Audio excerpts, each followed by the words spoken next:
ഇപ്പോൾ മുൻ പ്രതിപക്ഷ നേതാവ് ശ്രീ രമേശ് ചെന്നിത്തല നമ്മളോടൊപ്പം ചേരുന്നുണ്ട്. ശ്രീ രമേശ് ചെന്നിത്തല, അനിവാര്യമായ നടപടിയിലേക്ക് സർക്കാർ കടക്കുകയാണ്. MR അജിത് കുമാർ തെറിച്ചിരിക്കുന്നു തൽസ്ഥാനത്ത് നിന്ന്. അനിവാര്യമായതല്ല, സമ്മർദ്ദം മൂലം നിവൃത്തിയില്ലാതെയാണ് അവർ ഇപ്പോൾ ഈ നടപടി സ്വീകരിച്ചത്. പക്ഷേ അദ്ദേഹത്തിൽ ബറ്റാലിയനിൽ ഇപ്പോൾ നിലനിർത്തുകയും ചെയ്തിട്ടുണ്ട്.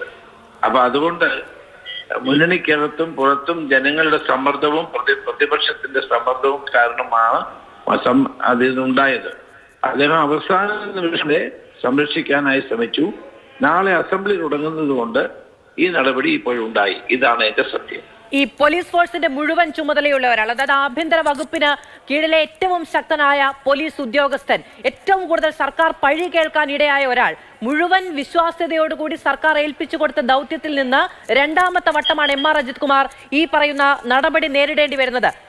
എത്രത്തോളം ജാഗ്രത ഈ സംവിധാനത്തിന് ഉണ്ടായിരുന്നു എന്നുള്ളതല്ലേ തുടർ നടപടികൾ ഇത്രയും പ്രധാനപ്പെട്ട ഒരു ഉദ്യോഗസ്ഥൻ നേരിടേണ്ടി വരുന്നു. അദ്ദേഹത്തിന്റെ നീക്കങ്ങളെ സർക്കാർ കണ്ടില്ല, അല്ലെങ്കിൽ കണ്ണടച്ചു എന്നതുകൂടിയുണ്ട്, കാണാതെ പോകരുതതും. അത് നിങ്ങൾ ഈ സർക്കാരിനെ എന്തിനാണ് പിന്തുണയ്ക്കുന്നത്? ഇത് മുഖ്യമന്ത്രി അറിയാതെ എന്തെങ്കിലും ആഭ്യന്തര വകുപ്പിൽ നടക്കുമോ?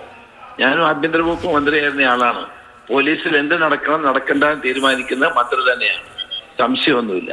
അജിത് കുമാർ എന്തെങ്കിലും ചെയ്തിട്ടുണ്ടെങ്കിൽ അത് മുഖ്യമന്ത്രിയുടെ അറിവോടുകൂടി മാത്രമേ ചെയ്തിട്ടുള്ളതാണ്. അതുകൊണ്ടാണ് അദ്ദേഹത്തെ സംരക്ഷിക്കാനുള്ള എല്ലാ നടപടികളും ഉണ്ടായത്. ഇപ്പോഴും ആ സംരക്ഷണം തുടർന്നുകൊണ്ടിരിക്കുകയാണ്. അത് വലിയ പ്രത്യേകതയൊന്നും കാണാനില്ല. ഒരു നിവൃത്തികേട് കൊണ്ട്, നിവൃത്തിയില്ലാത്തത് കൊണ്ടാണ് ഈ നടപടി മനസ്സില്ലാ മനസ്സോടെ സ്വീകരിച്ചതാണ് എന്ന് വേണം നമ്മൾ കണക്കാക്കാൻ. സഭ പ്രക്ഷുബ്ധമാകുമെന്ന പേടികൊണ്ട് അത് മാത്രമല്ല, ഘടകകക്ഷികളും പ്രതിപക്ഷവും ജനങ്ങളും എല്ലാം പറയുന്നു. പക്ഷെ അപ്പോഴും ഞാൻ പറയട്ടെ, മുഖ്യമന്ത്രിയുടെ അറിവില്ലാതെ ഒരു കാര്യവും ഇത് ഇത്ര ലോ ആൻഡ് ഓർഡർ പോലെയുള്ള ഏറ്റവും സുപ്രധാനമായ സ്ഥാനത്തിരിക്കുന്ന വ്യക്തിക്ക് ചെയ്യാൻ കഴിയില്ല. ഏതായാലും അദ്ദേഹം ഇപ്പോൾ സ്വന്തം തടി രക്ഷപ്പെടുത്താൻ വേണ്ടി തനിക്ക് വേണ്ടി പ്രവർത്തിച്ച ഉദ്യോഗസ്ഥനെ ബലിയാടാക്കിയിരിക്കുകയാണ് എന്നുള്ളതാണ് സത്യം. ശ്രീ രമേശ് ചെന്നിത്തല, ഒറ്റ കാര്യം കൂടി. ഇപ്പോൾ ഈ പറയുന്ന നടപടി ഉണ്ടാകുന്നത് RSS നേതാക്കളുമായുള്ള കൂടിക്കാഴ്ചയിലാണ്. MR അജിത് കുമാറിനെതിരേക്കുന്ന മറ്റു കാര്യങ്ങളിലൊന്നും ഇത്തരത്തിലുള്ള നടപടിക്ക് കാരണമായിട്ടില്ല. അതിൽ ഒരു അന്വേഷണം എന്ന് പറയുന്നത് തുടരുകയാണ് വേണ്ടത്.